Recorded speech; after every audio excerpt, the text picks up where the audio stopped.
Allô, allô, on est parti pour l'épisode 11. C'est vraiment beau ici. Ouais, c'est beau. Je suis jamais venu. T'es allé se promener sur le bord de l'eau au Récréo Park. C'était beau, c'est la première fois que j'allais. Ça serait vraiment beaucoup plus beau si j'aurais pas une boîte de gâteaux qui pèse 4 tonnes dans les mains. Je peux J'ai hâte apprendre. de les manger. Je viens de passer proche de garocher la boîte de gâteaux par terre. Puis tu riais de moi? Ouais, mais moi j'ai fait le faire avec ma main, pas parce que je sais pas marcher puis que je me pogne dans toutes les craques Ouais, avec on ça. chie.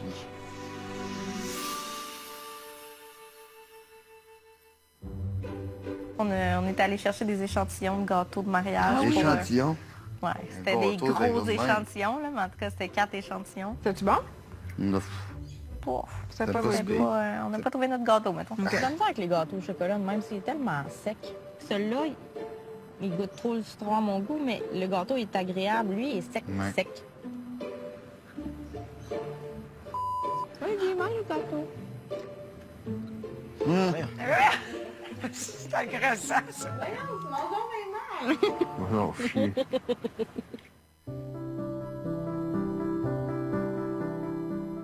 Est-ce que toi, t'as fait ton devoir? Oui, j'ai fait mon devoir. Oui? Moi qui commence? Ben oui, si ça te tente, vas-y. Je l'ai intitulé Lettre à mon chihuahua d'amour. Ah, il a écrit une lettre d'amour. Ah! Et oui, déjà 32 ans, des bouts plus roughs et des bouts plus faciles, mais toujours plein d'amour. Je me souviens encore de notre première rencontre au DDT où je t'avais abordé avec un break, princesse. J'ai vu dès le début la force de ta volonté et c'est ce qui m'a charmé. Pour toi, tout est possible et j'avais dit « Wow, je veux qu'elle soit dans ma vie. » Quoi que tu en dises, t'es toujours aussi belle qu'il y a 32 ans, même plus. Et je t'aime toujours autant. Je t'aime, ton papy. T'es fin. C'est beau. Merci. Wow. J'étais contente qu'il pense encore ça de moi. Tu sais, Fait qu'il t'aime encore. ben, de ce qu'il dit, oui, là. C'est incroyable. Mais mettons, dans le parc, quand il disait, là, tu disais pas, Oui. ben, dans ce qu'il dit, oui. tu le Non, recevais dans ton cœur. oui, je le recevais, puis j'étais contente de le recevoir. Donc, il reste là-dessus, là. Quand Oui. ça monte à ton cerveau, ça prend toutes sortes de formes. T'es un être d'exception. Merci beaucoup. Toi aussi, t'es un être d'exception. Oui. Je vais travailler fort pour qu'on continue à vieillir ensemble. Ouais. Moi, je suis contente parce qu'aujourd'hui, je t'ai vu émue par la nature d'un être exceptionnel Mmh. qui était une belle petite chouette rayée, Mmh. puis t'as ouvert ton cœur. Mmh. Ouais, c'est parce que je suis plus proche de mes émotions. Oui, t'es proche de tes émotions, je l'apprécie. Non.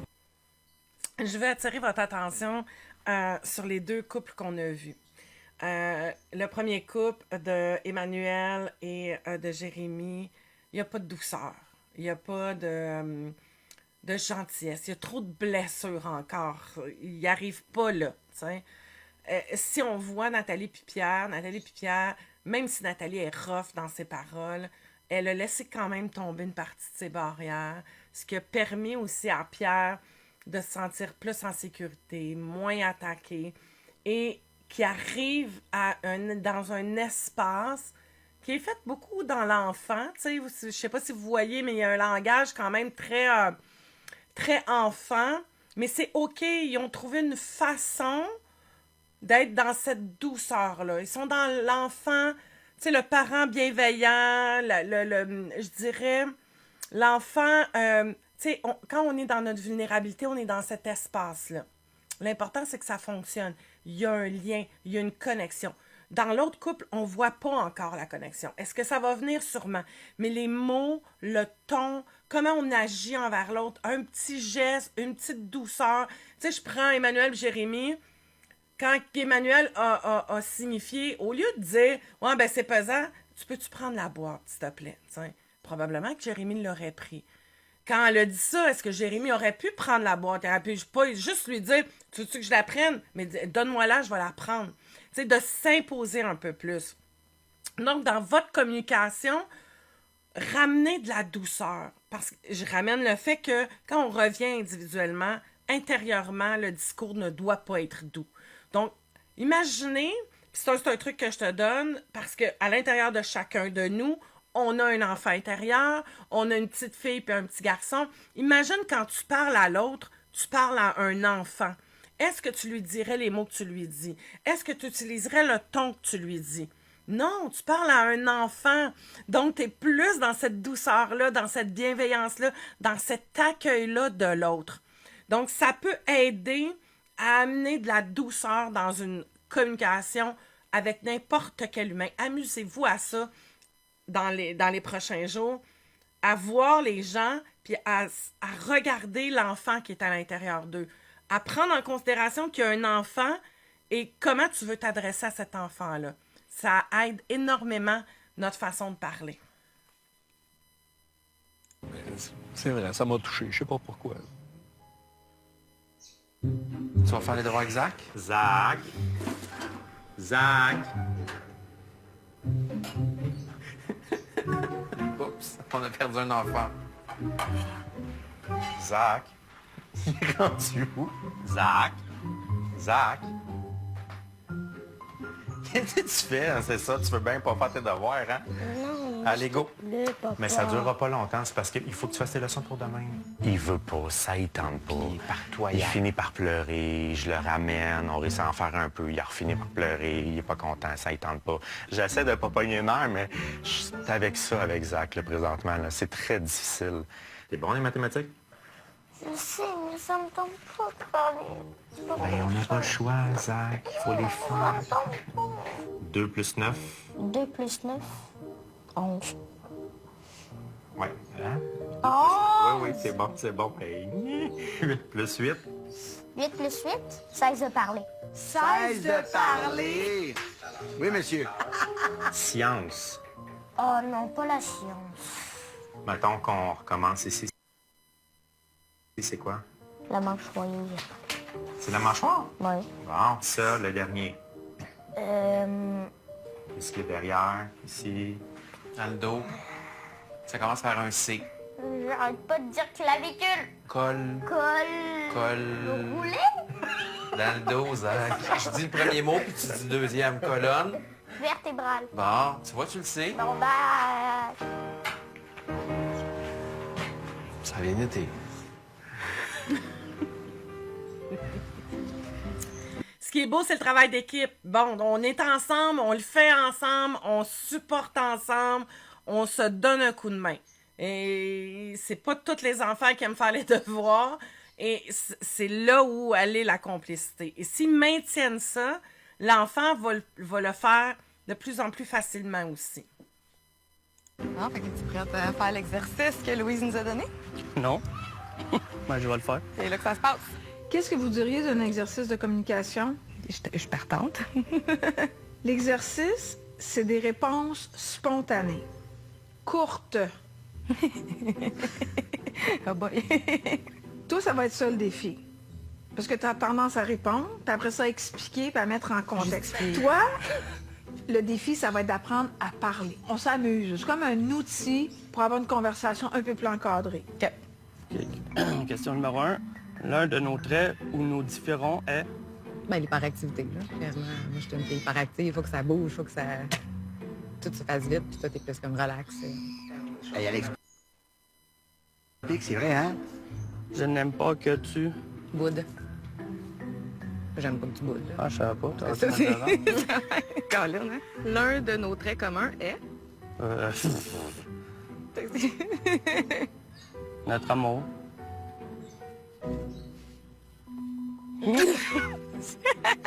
N'importe quoi. Je veux ramener ce que Lee et A. Ben, si tu as une dynamique un peu comme Lee, OK? Puis que c'est difficile pour toi d'être connecté dans le moment, là. Parce que ce que je vois de Lee, c'est qu'il dit l'amour, tu sais, c'est comme la phrase passe partout. Tu sais, ah, je t'aime, ah, je suis en amour, ah. Mais parler, communiquer, dire ses émotions, c'est pas que ça.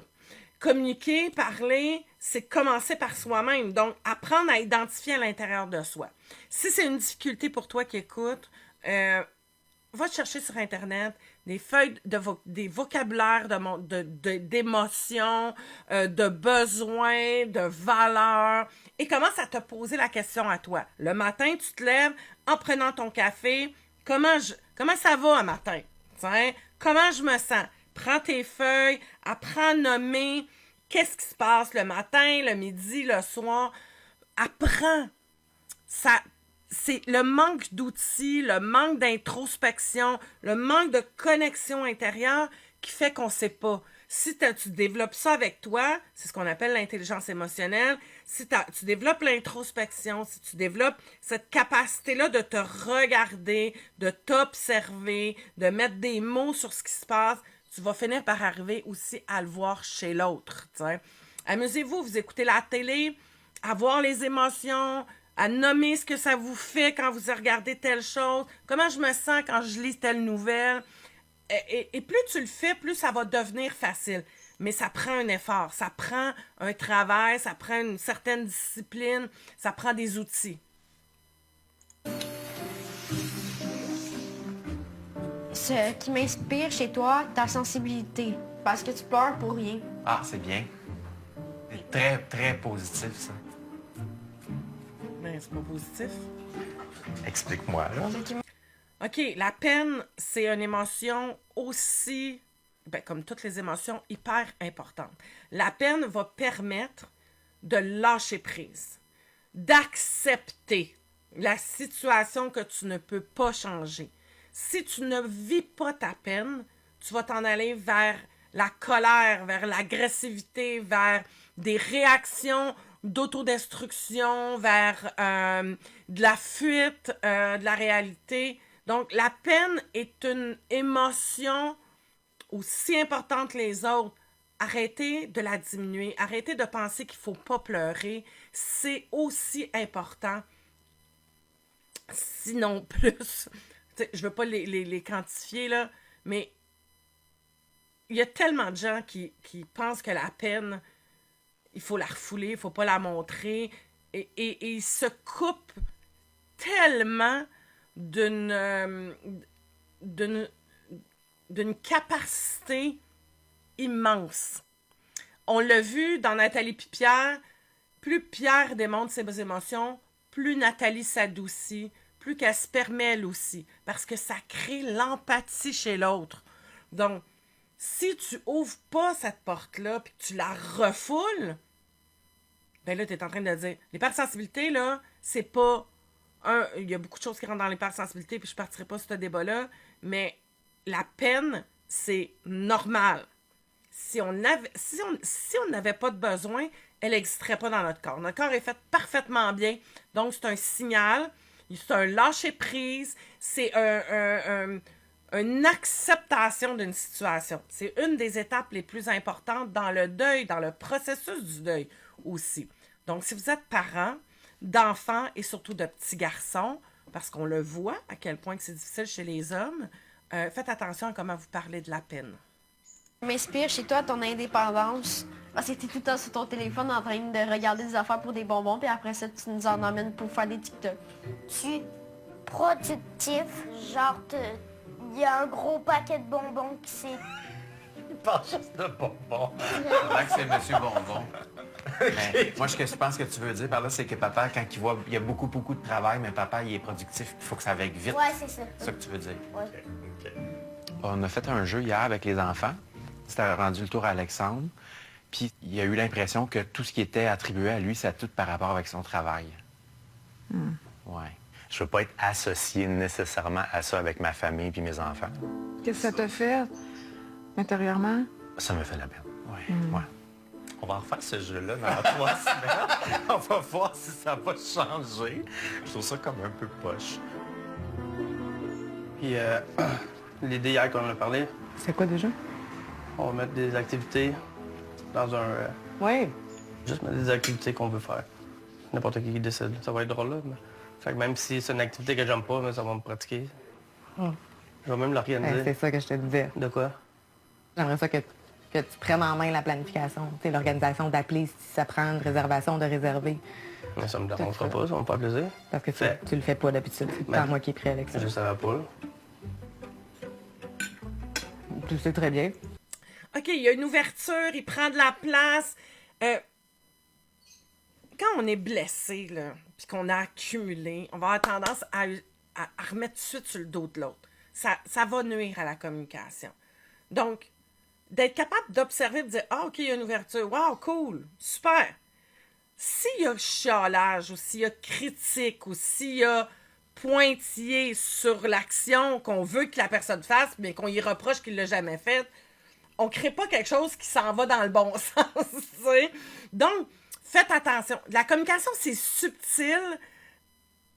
Prenez en considération qu'il faut écouter plus et écouter ici aussi. Parce que là, je comprends que Janie fasse ça. Parce qu'elle est blessée, puis ça, elle s'en est pas occupée elle-même. Il faut s'en occuper, se vider. Mais si on veut réparer puis créer des nouvelles habitudes, faut à un moment donné arrêter de reprocher, de dire « OK, on part là, puis on va construire à partir de maintenant. » Parce qu'on ne construit pas sur des reproches. Ça fonctionne pas. Qu'est-ce que tu as envie de faire avec ton amoureux? Ben, des activités, juste relaxer, chiller, écouter la télé. Sur ce que prendre vous un le faites? verre. Pas tant. Pourquoi? On essaie, mais on n'est pas capable de s'entendre sur quelque chose à écouter. Puis là, on va regarder sur la télévision, puis on va essayer de trouver quelque chose, puis on va perdre 2 heures à s'obstiner sur... Fait que vous abandonnez le projet. Ouais.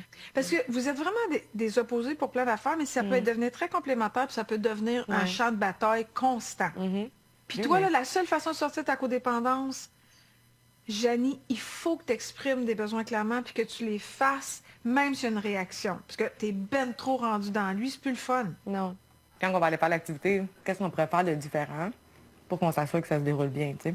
Si la journée qu'on dit, OK, c'est aujourd'hui qu'on fait l'activité, mais que tu le files pas, puis que tu sais que tu vas être de mauvaise humeur, mais force-toi pas, puis dis-le. Deal. Fait que, là, c'est observer. Quand je dis observer, quand on communique, je vous pose une question. Je vais la donner. Est-ce que vous pensez qu'il écoutait, qu'il était réceptif à ce que Janie disait? Non, ça passe dans le beurre. Il y a trop de mots, trop d'explications, trop de choses avec un sous-entendu de reproche. Ça passe pas. Lui, il est là. C'est un homme de peu de mots. S'il y a trop de dialogue, ça passe pas. Ça se brouille, puis il te regarde avec des yeux de merlan frit. Vous l'avez vu, là, son expression non-verbale, il était pas là. Il était pas réceptif à ce qu'il se disait. Je me trompe peut-être, là. Mais ce que je veux vous dire, observez l'autre personne avec qui vous communiquez. Observez ce que vous dites. Là, vous dites, mais voyons donc, Caroline, c'est donc bien compliqué de communiquer. Oui, quand on n'a pas appris, faut apprendre. Mettez un peu de légèreté puis d'humour aussi. Ça aide. Hey, on n'est pas bon dans la communication. Faut qu'on se pratique, on va faire des efforts. Tu sais, lis, faut qu'il apprenne à dire, t'as une minute trop de mots. Tu peux-tu me le dire plus? Tu sais, de le dire, tu viens de me perdre. Mais il le dit pas. Il fait comme s'il comprenait. Mais c'est comme, trop de mots. Tu sais, hop, attends une minute, ça marche pas, là. Tu sais, c'est juste un jeu. Amenez ça avec légèreté, avec un peu d'humour. Pas du sarcasme. Avec vraiment de l'humour. De dire, OK, on va se pratiquer, on va apprendre. Tu sais, puis en apprenant, ben, on va s'améliorer dans le jeu, dans le rire. Tu sais, on peut apprendre, exemple, à aller jouer au tennis, toi puis moi, tu sais. Puis qu'on connaît pas ça, je sais pas. Mettons que tu connais pas ça, je connais pas ça, puis on décide qu'on s'en va au court de tennis au parc en bas, puis qu'on frappe des balles. Puis ça s'en va tout croche, on peut en rire. Mais il peut y en avoir un qui veut performer, puis il faut que ça se fasse, puis qui va dire « Mais là, fais attention, pourquoi tu fais pas ça? » Non. On est là, on n'est pas là pour devenir des professionnels de tennis. Dans le couple aussi, il faut apprendre à juste se laisser l'espace d'apprendre. Arrange-toi pour être gentil la veille. Oh! reproche. Si tu veux que je sois gentil la veille, il faudrait pas que tu boudes l'avant-veille. C'est comme un cercle vicieux. C'est ça, puis la journée d'avant. Il faut juste savoir qui a commencé. Là, tu vois, il se pique oui. au lieu de se recevoir. C'est ça. C'est une joke. Je travaille là-dessus, là, check. Ah, c'est bon. Moi, je suis guéri.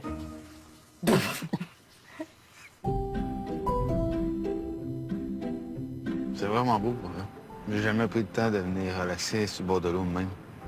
J'aimais mieux courir, aller faire des tournois de hockey, des affaires de même. Ouais, là, t'aimes mieux courir, aller t'asseoir sur le volant. Je t'en bye. Ah ouais, c'est ça. Ça me tape ses nerfs aussi. Ouais. C'est ça. regardez, là, c'est comme, il y avait comme quelque chose d'installé, pas capable de pas... Ça nuit énormément, ces petits mots-là. Hein, souvenez-vous? Ma feuille. Hein? Chaque petit mot amène ça, amène ça, amène ça, amène ça, amène ça. Et quand on décide de repartir, d'aller en thérapie, OK, notre couple il est déjà marqué. Déjà marqué. Énormément. Est-ce qu'on peut juste être conscient de ça, puis qu'à chaque fois qu'on en rajoute, on revient chiffonner. Puis on revient chiffonner. Puis on revient chiffonner. Tu sais, déjà de l'ouvrir, le jeu, c'est tout un travail. Mais à chaque fois qu'il y a une petite picouille, poup! Une autre petite picouille, poup! Une autre petite picouille, poup! Puis là, un en rajoute, puis un en rajoute, puis là, ça fait ça. Puis là, tu fais comme on n'avance pas. Mais non, on n'avance pas. Donc, comment installer dans une communication de dire à l'autre, quand tu me piques, tu viens de me piquer, non, j'aime pas ça. On peut-tu repartir d'une autre façon? Ah, oh, je l'ai échappé. Attends, là, je me reprends. Je m'excuse. OK. De t'entendre, de t'excuser, de te reprendre. Ça va arriver. C'est correct. Tu sais, Emmanuel, c'est plus fort qu'elle. Donc, oui, OK, mais je m'excuse. Non, c'est pas ça que je voulais dire. Je reviens, je recommence. Puis, il faut que les deux travaillent dans la même direction pour que ça fonctionne. Dans n'importe quelle relation. Dès que tu décolles, faut arrêter. Je te dis de quoi? J'ai juste l'impression qu'il faudrait que je la fasse tout. Ben, faire un minimum, ça serait pas pire.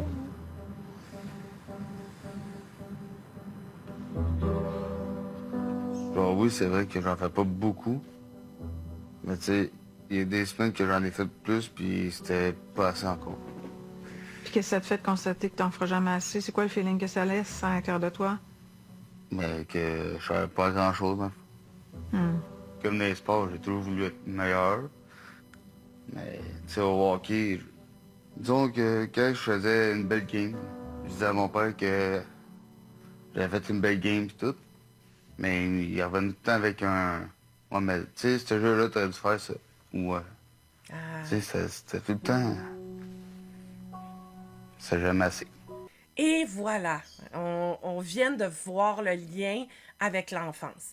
Et ça, c'est très typique de rencontrer quelqu'un avec qui on partage notre vie, qui nous fait continuer dans cette blessure-là. Tant que la blessure, elle n'est pas travaillée, libérée, prise en conscience, qu'on ne comprend pas notre conditionnement, parce que de la blessure, il y a eu conditionnement, et ce conditionnement-là, c'est ce qui fait qu'on est. Notre façon de percevoir, notre façon de parler, notre façon d'être, notre façon de faire des choix, c'est le programme au travers lequel on vit. Donc, quand on est au travers de ce programme-là de conditionnement, on va repérer des gens qui vont nous maintenir dans ce conditionnement-là, parce que c'est ça qu'on voit. C'est comme ça qu'on est habitué. Même si c'est souffrant, c'est sécuritaire. Et ils viennent d'en faire encore. Ils viennent de nous démontrer le lien direct. C'est tout comme ça. C'est pas exceptionnel, là. À Jérémy, c'est tout comme ça. Donc, tu laisses ton conjoint, tu fais pas de travail sur toi, tu vas retomber dans la même relation. Prends un break, tombe en amour avec toi avant toute chose. Puis c'est quoi tomber en amour? C'est de s'écouter, c'est de prendre soin de soi, c'est de se libérer, c'est de faire cette exploration-là, de devenir un adulte conscient de qui je suis pour être capable d'être en relation avec un autre adulte conscient qui a fait aussi ce cheminement-là. Et là, ça fait une relation qui est beaucoup plus saine à ce moment-là. Mais bravo, Jérémy, d'aller là. Ça demande du courage d'aller là. Il y a beaucoup, beaucoup, beaucoup d'humains qui vont même pas là. Puis il le fait à la télé. Très, très fier de toi. Puis toi, est-ce que tu fonctionnes mieux si on soulève les points qui sont à travailler ou les points que tu as eus qui sont des bons coups? C'est sûr que si je veux m'améliorer, il faut que tu me dises qu'est-ce que je fais pas de correct. Ça me dérange pas. Fait que là, on te donne ce que tu as travaillé pour t'améliorer. Ouais, puis après ça, dire qu'est-ce que j'ai fait de correct. OK. Mais ça aussi, je t'ai carré de ça. À me faire dire que je suis bon, genre, je t'ai carré de ça. J'ai pas... Tu sais, j'aurais... T'aimerais ne pas avoir besoin de ça. Ouais, c'est ça. Pour être bien dans la vie. Pour avoir de la confiance. C'est pas grave d'avoir besoin de ça, Jérémy. Bah. C'est de pas s'en occuper qui est grave. Oui, exact. Ça serait le fun que tu comprennes, genre que t'es supposé avoir la même charge que moi sur ses épaules. Je suis pas supposé en avoir plus que toi, là. Je suis pas mère au foyer, puis je suis pas déléguée à l'entretien de la vie au complet à la maison, là. Ça me fait chier, pour vrai. Parce que je sais que t'es capable de le faire. Parce que tu le faisais avant. Tu fais une petite affaire, comme ramasser une assiette puis un verre, puis c'est comme si dans ta tête, t'es comme, bon, c'est suffisant, j'en ai fait plus que d'habitude, je peux aller m'asseoir. Tu sais, dans sa tête, c'est comme si c'est pas grave que moi, je fournisse tous les autres efforts. Faudrait que je me satisfasse de ce que j'appelle un mini-effort, là. Et je suis comme, OK, je vaux pas plus que ce mini-effort-là. C'est blessant de voir que je devrais porter tout le reste de la charge, puis que ça devrait être correct, puis je devrais être satisfaite, puis je devrais être reconnaissante et agréable. Dans le fond, tu te sens pas important? Non. Je suis tannée de ces conversations-là. Moi aussi, je t'aime. Ouais, plus de constance. Mais ouais, mais crime. Pas parce que t'es fatigué un soir que tu peux rien faire, là. Même si t'es fatigué, on a encore 5 enfants. La journée où tu te sens vraiment comme de la merde, ben on a encore 5 enfants. Peu importe comment tu te sens, peu importe ce que tu as le goût, ce que tu n'as pas le goût, ce qui te tente, ce qui te tente pas, ton niveau de fatigue, ton niveau d'écœurantite, ton niveau de quoi que ce soit, on a toujours 5 enfants. Si tu voulais marcher au jeu, ben, il fallait pas que tu aies de famille. Tu voulais une famille, tu as une famille, parfait. Fait que là, t'es pas au jeu, t'es au nous, OK? Puis c'est eux qui passent en premier. Ah, j'ai ça quand tu me regardes puis tu dis rien. Je me sens encore comme la vieille chialeuse qui rumine la même affaire. Là.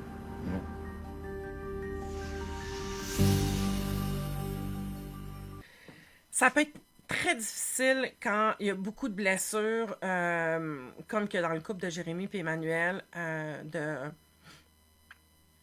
ne pas continuer à être toujours dans ce même discours-là. Même Emmanuel le dit, je suis tannée de répéter la même affaire. Donc, ça marche pas.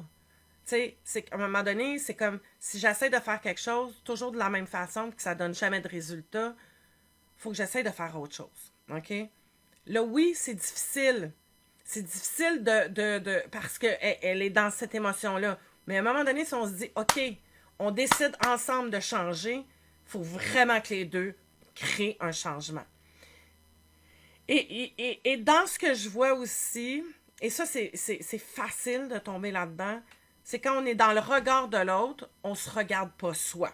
Donc, qu'est-ce que moi, je peux améliorer? Est-ce que je peux changer des choses? Au lieu de regarder l'autre, de se dire, OK, ma façon, là, ça marche pas, là. Moi, j'ai décidé d'être avec ce conjoint-là, puis de faire une famille avec ce conjoint-là, en sachant comment il était, à partir, ben, plus ou moins, là, mais elle perpétue la famille quand même. T'sais. Donc, j'ai fait ce choix-là, mais ma façon de transmettre mon message ne fonctionne pas. Qu'est-ce que moi, je dois changer intérieurement?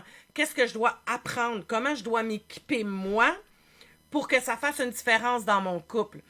Si on est toujours dans l'autre puis qu'on pense que c'est la faute de l'autre, on s'en va nulle part. Parce que les deux ont choisi d'être dans ce style de relation-là.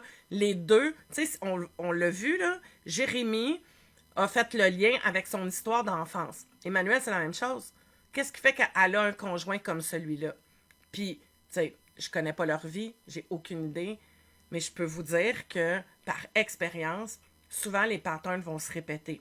Ça va être les mêmes styles de conjoints, un peu différents, mais avec quand même les mêmes patterns, pour réactiver, parce que quand on est dans un conditionnement, on veut toujours se garder dans notre conditionnement, et on veut toujours aussi se garder dans notre zone de sécurité pour pas en sortir, même si elle n'est pas agréable, elle est sécuritaire.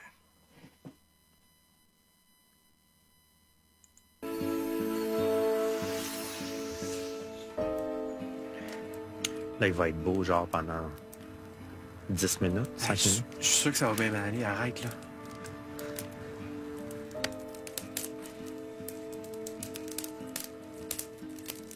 Si t'avais une petite chose à discuter que je t'avais suggéré de parler à ton amoureux, t'en souviens-tu? Il l'a peut-être pas fait. Non, j'en ai pas parlé. OK, fait que t'attends-tu qu'on en parle? On peut, oui. Hey, j'avais chaud la dernière fois qu'on a parlé de ça. Oui? Ah oui, je trouve ça seul, à certains moments, il y a du plaisir. C'est correct, on a le droit De se masturber? C'est en plein ça. Je comprends pas parce que, ben voyons, allô, je suis là, je suis toujours au pire, là, tu sais. Pour moi, ça me dérange dans le fait que je suis toujours ouvert à, je suis toujours prêt à, mais de savoir que tu le fais tout seul, mais que tu n'as pas envie de le faire avec moi, c'est quelque chose qui me dérange énormément. Puis même à un point où ça me frustre, là. Qu'est-ce que ça te fait? Je me sens laid, pas beau, pas désiré. Voilà. Ouais. J'ai l'impression que tu vois ça pire que c'est. Je sais. Ça me dérange pas qu'il se masturbe s'il veut 20 fois par jour, c'est lui qui fait ce qu'il veut. Oui. Mais je veux pas non plus sentir que moi, j'aurais pas le droit, mais c'est pas parce que... Non, c'est pas ça. Je suis pas comme ça non plus. Je veux dire, je ferais pas ça 20 fois par jour. Mais toi, qu'est-ce qui explique que c'est plus facile d'aller dans cette direction-là que d'aller vers Alex? Il n'y a pas grand-chose qui explique ça. C'est pas parce que je le trouve pas beau, pas parce que je le trouve pas attirant. C'est pas ça. C'est pas ça. Pas d'explication à ça en tant que tel. Voilà. Il n'y en a pas comme tel non plus. Regarde. Juste une vigilance, OK? Mon chum, il préfère aller là que d'être avec moi. Je pense que je suis pas assez présent au niveau relationnel. Toi, il faut que tu sois vigilant. C'est comme si ça l'augmentait, c'est comme... sois prudent, Gilles, parce que c'est bien plus facile pour toi d'aller là que de rentrer en relation, d'exprimer tes besoins, affirmer tes affaires. C'est juste ça. Est-ce que ça clarifie? Oui. Ça t'apaise-tu? Oui. Es-tu mal à l'aise? On est encore dans une question de communication. Tu sais, j'ai de la difficulté à affirmer mes besoins, à dire mes besoins, donc je vais préférer m'en occuper toute seule, que ce soit la masturbation ou autre chose. Donc, moi, j'aime pas ça demander. J'aime pas ça aller vers l'autre et dire « Hey, j'aimerais ça. » Donc, j'aime mieux m'en occuper toute seule. C'est pratiquement la même chose avec Jérémy et Emmanuel, mais par rapport au ménage, tu sais. Donc, je m'en occupe tout seul, je ferme ma gueule, puis je fais ça. Puis l'autre côté, fait comme, ben, j'aimerais ça être inclus, mais je suis pas inclus, tu sais. Moi, je suis là, mais je suis pas là, tu sais. C'est qu'il n'y a pas de relation. Toujours communication, lien. Plus il y a de liens dans le vrai, dans l'authentique, dans l'émotion, plus ce lien-là se crée, plus ça va être facile de se dire. Puis, parce que c'est comme la peur. J'ai tellement peur que tu me rejettes, j'ai tellement peur que tu m'aimes plus, j'ai tellement peur que tu me trouves nul, j'ai tellement peur que je reste sur mes gardes et sur mes comportements, tu sais. C'est la peur. Apprenez à le dire. C'est vrai que t'es gentil. Toi aussi. Je commence. Je commence à être gentil. Ah, pas vrai. Et qu'elle a de la misère à prendre les compliments. Ça veut dire que c'est terminé. C'est ça, c'est terminé. Moi, je vais aller faire dodo. Est-ce que j'ai droit à un baiser en plus? Ben oui, ben oui, ben oui, ben oui. Moi aussi. Bon dodo. Merci beaucoup. Toi On aussi. se voit demain. Oui. Je recommence à être frustrée, là. Parce qu'il n'y a pas de sexe encore. Fait que, tu sais, c'est comme... en parler. Mais j'ai dit, va falloir que ça vienne à quelque part parce que si moi, je vais exploser, là.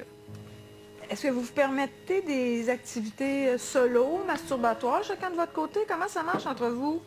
Moi, qui fasse son devoir conjugal. Moi, j'ai besoin de chaleur, j'ai besoin de... T'as pas besoin de masturbation? Plastique, là. Bleh.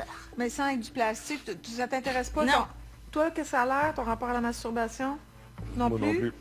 Ben, c'est sûr que, bon, mais, et d'un, j'ai arrêté de me masturber puis tout ça pour, justement, pour pas la frustrer pour ça. Mais quand tu le faisais, c'était-tu contre elle? Pas en tout. OK. Ça n'a pas rapport. Fait que c'était juste pour assouvir un besoin sexuel? C'est ça. OK. Qu'est-ce que t'en comprends aujourd'hui? On est des années plus tard, on reparle de ça. Ben, je le comprends toujours pas, parce que ça n'a pas rien changé, même s'il le fait plus. Mais en quoi c'est dérangeant, la masturbation en solo dans un couple? Mais si c'est pas compulsif, c'est pas problématique. Mais même si c'est juste une fois de temps en temps, puis ça affecte la fréquence des relations sexuelles dans un couple, oui, ça peut créer de la frustration chez l'autre. Donc, les couples qui font pas souvent l'amour, pourquoi ne pas se masturber chacun de son côté, mais en présence de l'autre? De prendre le temps d'exprimer à quel point vous le trouvez séduisant, séduisante, d'envoyer un petit texto pour dire hey, « je viens d'avoir un élan de désir, je pense à toi », ou juste se rappeler nos premières relations sexuelles chargées de séduction puis de désir, histoire de se mettre un peu dans le mood. J'ai besoin de soutien, puis j'ai besoin d'arrêter de me sentir toute seule avec la charge de tout. Fait que tu veux que je fasse quoi? Ouais, c'est moi qu'il faut que je change. Ouais, mais t'as-tu vu comment tu réagis quand je te le dis que tu le fais pas? Tu me dis comme si je faisais rien, pas en tout. Ok, c'est correct. On va arrêter ça là parce que ça mène absolument nulle part. Logiquement, de façon très rationnelle, toute l'organisation, là, je serais même pas inquiète que tu te retrouves tout seul avec 6 enfants. Zéro inquiétude. Je serais inquiète de comment tu te sentirais seule, par exemple.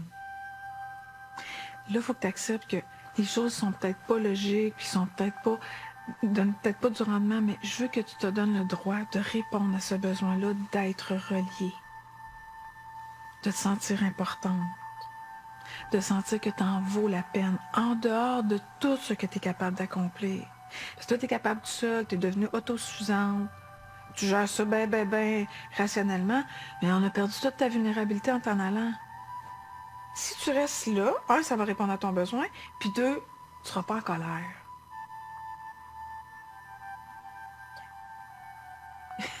Qu'est-ce que tu veux dire? C'est OK. C'est comme pas facile d'accepter d'être vulnérable. C'est comme... Voilà. Pourquoi? Je sais pas, c'est comme si on dirait que... Je veux pas comme accepter que j'ai besoin de quelqu'un d'autre. Comme ça, je suis safe que s'il part, ben, je vais m'en sortir ça.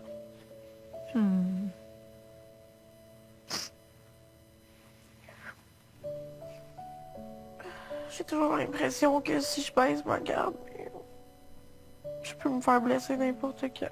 J'ai pas envie de me faire blesser.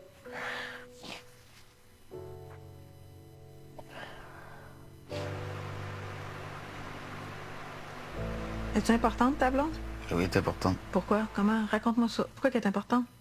Parce que je l'aime, c'est la mère de mes enfants, on va se marier.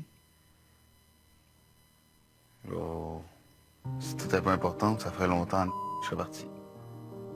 Genre oui, on a beaucoup de bas, puis on est en bas, là. Mais je te lâcherai pas pour ça.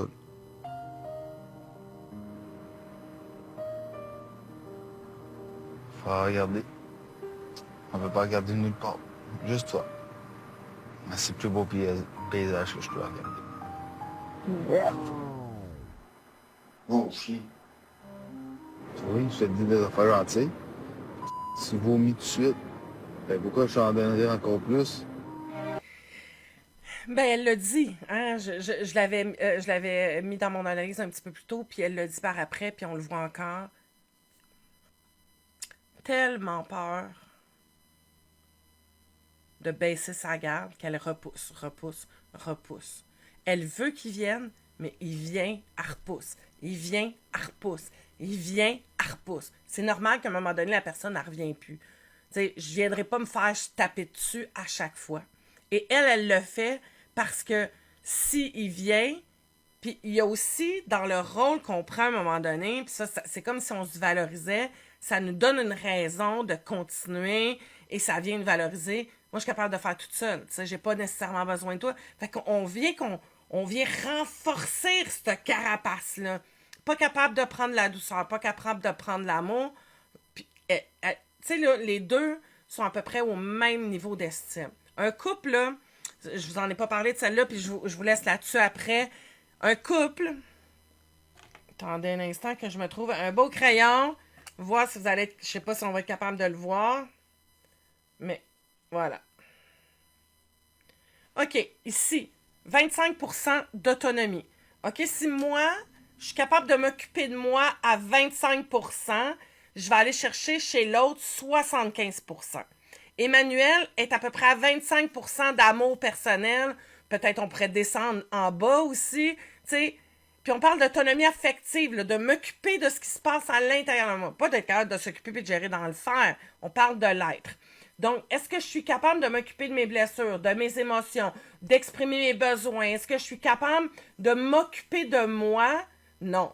Je demande à l'autre de le faire. C'est à toi de faire ça, c'est toi qui peux faire ça. Donc, on est à l'extérieur, dans l'environnement. Mais quand la personne est à 25%, elle va toujours avoir une personne c'est dur d'écrire de la main gauche, à 25 %. Toujours, toujours, toujours. Il n'y aura jamais quelqu'un d'autonome à 75 % qui va vivre avec quelqu'un de 25 %. C'est beaucoup trop lourd comme charge. La personne de 75 % d'autonomie, ça, c'est-à-dire, c'est que 2 fois sur 10, je suis capable de répondre à mes besoins. 8 fois, c'est les autres. Mettons qu'on prend 20 %. Et c'est la même chose. Quelqu'un est à 70 %, 7 fois sur 10, je suis capable de m'occuper de moi, de m'affirmer, de gérer mon émotion, parce que je me connais. C'est ce travail-là. Donc, il n'y a jamais un qui s'aime plus que l'autre ou qui a une meilleure estime que l'autre, qui a une meilleure confiance que l'autre. Donc, c'est égal à quelques degrés près, mais c'est égal. Donc, prenez le temps de réfléchir à ça. Et si vous êtes célibataire et que vous écoutez ça, là, travaillez sur vous avant de vous remettre en couple. C'est le plus beau conseil que je ne peux pas te donner. Apprends à travailler sur toi, à te connaître toi. Puis pour ceux qui écoutent qui sont en couple, c'est beau la thérapie de couple. C'est beau ce que Louise a fait là. Ça aide. Mais pour moi, ça prend aussi un travail individuel en arrière de ça qui est hyper important et de s'équiper et de jouer. Alors, sur ce, je vous souhaite une magnifique fin de journée. Merci d'avoir été là. Si tu sens que ça a de la valeur, bien merci de le partager. Merci de permettre à encore plus de monde de pouvoir se connaître, se comprendre.